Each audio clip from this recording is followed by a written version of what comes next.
Le site archéologique d'Ishango se situe sur la rive nord du lac Édouard, en République démocratique du Congo. Il s'agit d'un site à fort potentiel, puisqu'on y a retrouvé des traces prouvant qu'il a été occupé à plusieurs reprises par des sociétés humaines depuis près de 100 000 ans. Les premières fouilles sérieuses ont été réalisées entre 1950 et 1959 par l'archéologue belge Jean de Heinzelin, après que des restes humains aient été mis au jour 20 ans plus tôt lors d'une autre expédition menée par un zoologue, Hubert Damas. La majorité des vestiges découverts l'ont été sur une couche profonde relativement petite qui a été datée par la méthode du carbone 14 à une époque comprise entre 20 000 et 25 000 ans avant notre ère. L'équipe de Jean de Heinzelin y a excavé des milliers d'outils, d'os d'animaux et d'homo sapiens aux caractéristiques physiques archaïques, dont la conservation par fossilisation a été assurée et accélérée par des dépôts volcaniques importants. Voyez ainsi la couleur marron foncé des restes caractéristiques de ce phénomène. En effet, cette région des Grands Lacs est dominée par le groupe des volcans Katwe, qui participe à son potentiel archéologique. Mais qui étaient donc les habitants des rives du lac Édouard il y a 25 000 ans ? Une grande quantité de pointes de harpons ont été retrouvées lors des fouilles, ce qui atteste que nous sommes là en présence d'une société de chasseurs-cueilleurs spécialisée dans la pêche. La forte densité et la diversité des eaux retrouvées attestent d'une abondance des ressources qui aurait permis à nos ancêtres d'adopter un style de vie bien plus sédentaire que la majorité des groupes d'Homo sapiens vivant plus au nord. Et oui, nous sommes toujours à une époque où la plupart des groupes humains ont adopté le nomadisme dans de larges territoires pour maximiser leurs chances de survie. D'ailleurs, cette sédentarité ne devait pas être récente sur le site d'Ishango, puisque d'autres harpons, cette fois-ci datant de 70 000 ans, ont été retrouvés sur le site archéologique de Katanda à proximité d'Ishango. Ceci prouvant que la région était bel et bien habitée durablement depuis bien longtemps. Et qui dit sédentarité et abondance de ressources dit plus de temps libre pour la réflexion, les innovations techniques et peut-être même plus. Cela a notamment été observé lors de l'analyse des pointes de harpon. En effet, les archéologues ont remarqué une évolution dans la forme de ceux-ci. L'écartement entre les encoches devenait de plus en plus important, ce qui, nous le savons aujourd'hui, améliore les chances de capture du poisson. Nous sommes donc là en face d'une avancée technologique manifeste. Ce peuple des Grands Lacs était donc indiscutablement sur les rails du progrès. Jusqu'où ont-ils bien pu aller ? C'est ce que nous allons voir tout de suite avec la découverte majeure faite sur le site d'Ishango, celle de deux os gravés qui porteront rapidement le nom évocateur d'os d'Ishango. Laissez-moi vous les présenter. Les os d'Ishango sont des objets tout à fait fascinants. Il s'agit de deux outils de 10 et 14 cm retrouvés dans cette fameuse couche datant de 25 000 ans. Ce sont des objets composites, c'est-à-dire composés de plusieurs parties constituées chacune d'un matériau différent. La partie ayant le mieux résisté aux ravages du temps est le manche qui est fait à partir d'un os de mammifère d'une espèce inconnue, peut-être un babouin d'après certaines sources. Sur ces manches sont encore fixés des morceaux de quartz qui ne sont probablement que les résidus de parties plus importantes. Ce sont les parties opérationnelles de l'outil.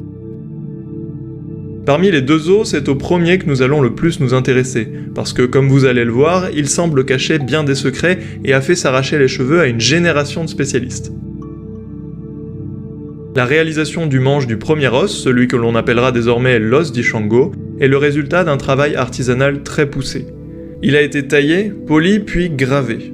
En effet, on retrouve sur sa surface 168 marques horizontales et parallèles qui font tout de suite penser aux marques utilisées de la préhistoire à nos jours pour effectuer des comptages.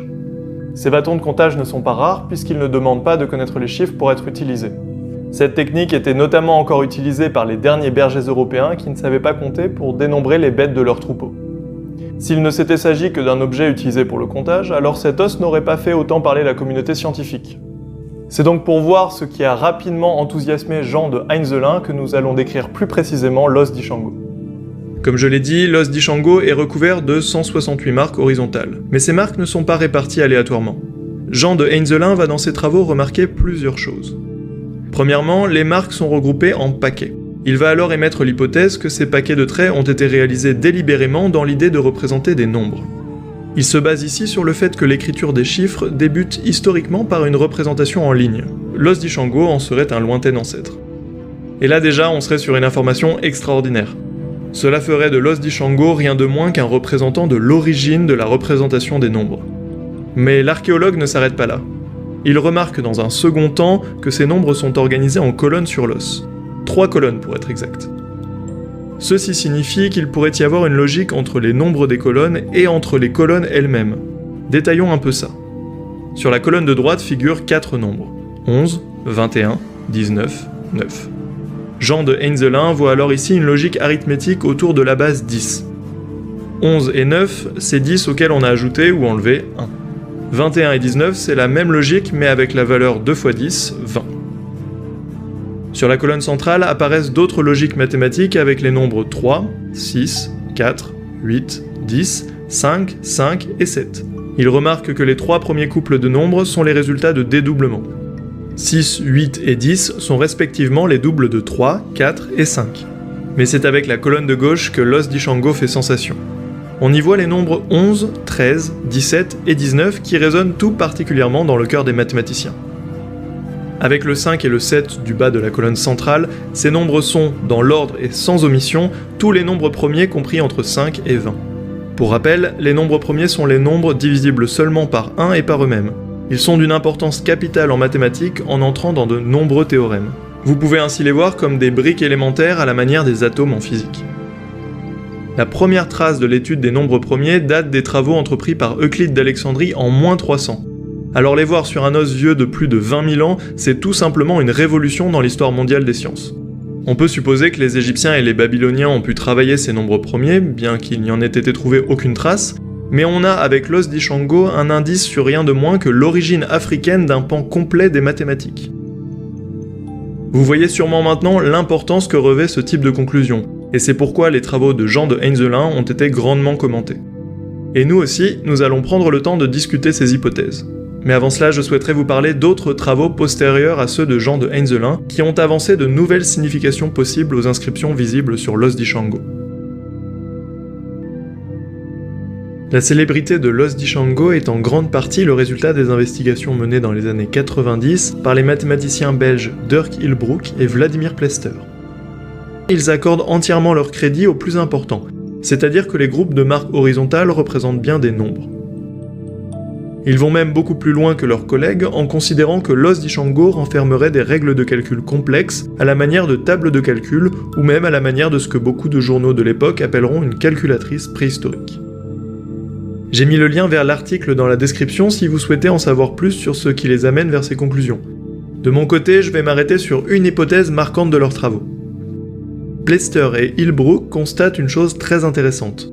En faisant la somme des nombres de chaque colonne, on arrive à 60 pour les colonnes de gauche et de droite, et à 48 pour la colonne centrale. 48 et 60 étant des multiples de 12, ils y voient une manifestation des règles de calcul pensées en base 12, par paquet de 12 si vous voulez. De plus, et vous le verrez en parcourant leurs publications, beaucoup des règles de calcul internes dans les colonnes de l'os d'Ishango font apparaître des logiques à la fois en base 3 et en base 4. Or les bases 3 et 4 donnent une fois combinées la base 12. Mais enfin, vous allez me dire, pourquoi donc l'origine manifeste de calcul en base 12 dans l'os d'Ishango est-elle si intéressante ? Eh bien, c'est que cette découverte permet de comprendre pourquoi, encore aujourd'hui, un grand nombre de méthodes de calcul en Afrique se font en base de 12, contrairement au reste du monde, qui est majoritairement passé en base décimale, base 10, avec les avancées majeures que nous devons aux Indiens puis aux Arabes depuis le 7e siècle. Cela permet aussi de comprendre d'où proviendrait la base 60 des Babyloniens, qui est notamment à l'origine du découpage des heures et des angles. Et oui, qu'est-ce que c'est que 60 ? Le résultat de 12 par 5. La base 12 a donc peut-être enfanté la base 60. La région des Grands Lacs n'est donc plus seulement, excusez-moi du peu, le berceau de l'humanité, elle serait également le berceau des mathématiques, et ce grâce intégralement aux conclusions exposées dans les travaux sur l'os d'Ishango. Les travaux que je viens de vous décrire sur l'os d'Ishango représentent de véritables séismes pour l'histoire des sciences telle que nous la connaissons. J'ai été, comme vous, je le pense, très séduit par ces analyses, d'autant plus que vous le verrez si vous parcourez la documentation mise en description, elles ont été amenées avec force argument et évidence mathématique. Keller rappelle que l'existence même d'un objet sur lequel figurent des marques telles que celles que nous voyons est une grande découverte en soi. Ces marques sont la preuve de l'invention du signe par nos ancêtres du Paléolithique supérieur. Et dans les domaines de l'archéologie et de l'histoire des sciences combinées, l'utilisation de signes abstraits pour désigner des objets bien réels, comme il a été manifestement le cas avec l'os d'Ishango, est une étape clé dans la gestation intellectuelle du concept de nombre. Cela n'enlève donc rien à l'intérêt que doivent porter les scientifiques à la région des Grands Lacs, auquel il est tout à fait possible d'associer le qualificatif de berceau des mathématiques.